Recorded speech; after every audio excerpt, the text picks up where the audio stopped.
Hello everyone, સ્વાગત છે તમારું મારા કિચનમાં। અને આજે હું અહીંયા ઉપવાસ માટે એક વાડકીના પરફેક્ટ માપ સાથે એકદમ સોફ્ટ બનતી અને એકદમ સરળતાથી બની જતી સિંગની બરફી બનાવી અને એની રેસીપી તમારી સાથે શેર કરીશ। જો તમે પણ શ્રાવણ મહિનાના ઉપવાસ કર્યા હોય તો તમે પણ આ રીતે બનાવી અને લાંબો સમય સુધી રાખી અને રોજ એક એક ટુકડો ખાઈ શકો છો। તો જો તમને મારી આ રેસીપી પસંદ આવે તો મારા આ વિડીયોને સ્કીપ કર્યા વગર એન્ડ સુધી જોતા રહેજો।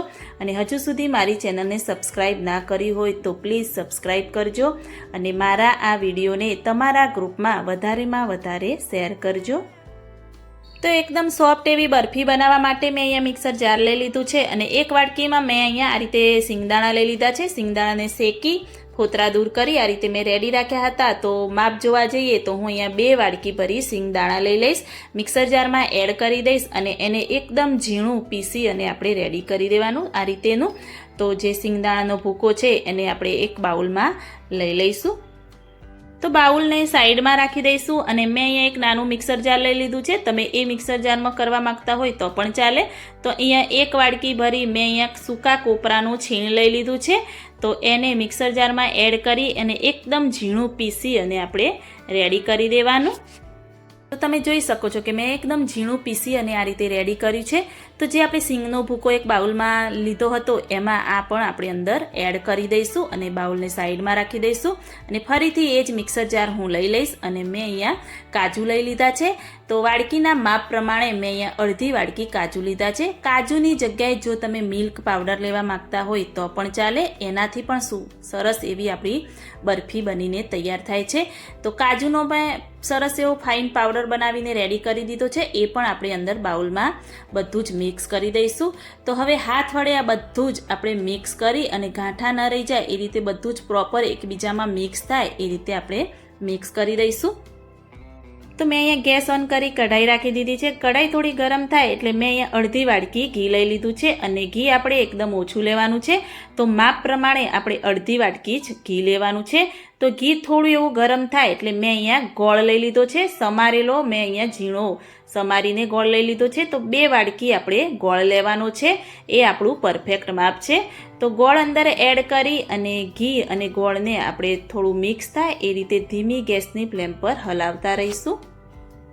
તો ગોળનો આપણે કોઈ પાયો નથી કરવાનો, ગોળ થોડો એવો પીગળે અને થોડા એવા બબલ્સ થાય ત્યાં સુધી આપણે એને થવા દઈશું। તો તમે જોઈ શકો છો કે ગોળ પીગળી ગયો છે, થોડા એવા બબલ્સ થાય ત્યાં સુધી આપણે એને આ રીતે હલાવતા રહીશું। તો આ રીતે થોડા એવા બબલ્સ થયા છે, તો ગોળ થોડો એવો ફૂલી ગયો છે આ રીતે।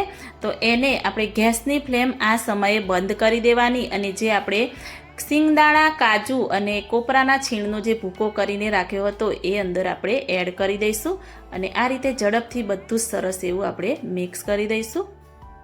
તો ખાસ ધ્યાન રાખવું કે ગોળનો પાયો આપણો કડક ન થાય, નહીં તો આપણી બરફી છે એ સોફ્ટ નહીં બને, કડક બનશે। તો ગેસની ધીમી ફ્લેમ પર આપણે એ રીતે કરતા રહેવાનું। અત્યારે મેં ગેસ બંધ કરી દીધો છે। તો હવે ચપટી જેવું અહીંયા એલચી પાવડર હું અંદર એડ કરી દઈશ અને મિક્સ કરી દઈશ। તો તમે પણ મારી આ રીતથી એક વાડકીના પરફેક્ટ માપ સાથે જો આ રીતે બનાવશો તો એકદમ સોફ્ટ અને ખૂબ જ એવી ટેસ્ટી બને છે। તો આ રીતે બધું જ આપણે થાળીમાં લઈ લઈશું અને થાળીમાં મેં અહીંયા થોડું એવું ઘી ગ્રીસ કરીને રાખ્યું હતું, તો બધું જ છે એ અંદર આપણે એડ કરી દઈશું। તો થાળીને તમે થોડું આ રીતે કરશો એટલે બધું જ થાળીમાં સરસ એ રીતે ફેલાઈ જશે અને ચમચીની મદદથી આ રીતે ઉપર સરસ એવું લીછું કરી દેવાનું। તો મારી તો આ બરફી સરસ એવી ટેસ્ટી અને સોફ્ટ બની હતી। તો તમે પણ જો ઉપવાસ કરતા હોય તો એકવાર ચોક્કસથી ટ્રાય કરજો। તો મેં અહીંયા થોડા એવા ડ્રાયફ્રૂટ ઝીણા કટ કરીને રાખ્યા હતા, એ ઉપર થોડા એવા આપણે સ્પ્રિંકલ કરી દઈશું। તો ઓછા ઘીમાં બની જતી મેં અહીંયા ટેસ્ટી એવી સોફ્ટ એવી બરફી બનાવી તમને એમની રેસીપી શેર કરી છે। તો તમે પણ એકવાર ઘરે ચોક્કસથી ટ્રાય કરજો। આને આપણે થોડી વાર માટે ઠંડુ થવા દઈશું। તો આ રીતે તમે જોઈ શકો છો કે મેં 10 મિનિટ માટે ઠંડુ થવા દીધું હતું। તો આ રીતે ચાકુની મદદથી આપણે હવે આ રીતે કટ કરી દઈશું। તમે કોઈ ઉપવાસ કે ફરાળમાં પણ તમે આ ખાઈ શકો છો, બનાવીને પણ ડબ્બો ભરીને રાખી શકો છો। તો રક્ષાબંધન પર પણ તમે તમારા ભાઈ માટે પણ બનાવીને આ રીતે લઈ જઈ શકો છો। જો તમે આ રીતે એકદમ પરફેક્ટ માપ સાથે બનાવશો તો આપણી આ બરફી આ રીતેની સરસ એવી સોફ્ટ બનીને તૈયાર થશે. તો આ બધી જ બરફી બનીને રેડી થઈ છે, તો એને એક સર્વિંગ પ્લેટમાં લઈ લઈશું. તો મેં અહીંયા એક વાડકીના પરફેક્ટ માપ સાથે અને એકદમ સરળ રીતે બની જતી, એકદમ સોફ્ટ બનતી અને કોઈ પણ ઉપવાસ કે કોઈ પણ ફરાળમાં પણ ખાઈ શકાય એવી ટેસ્ટી સિંગની બરફી બનાવી એની રેસીપી તમારી સાથે શેર કરી છે. તો જો તમને મારી આ રેસીપી સારી લાગી હોય તો મને કમેન્ટમાં જરૂરથી બતાવજો. જો તમને મારો વિડીયો પસંદ આવ્યો હોય તો મારી ચેનલને લાઇક, શેર, કમેન્ટ કરજો. તો મળીએ કોઈ એક નવા વિડીયો સાથે. ત્યાં સુધી બાય બાય.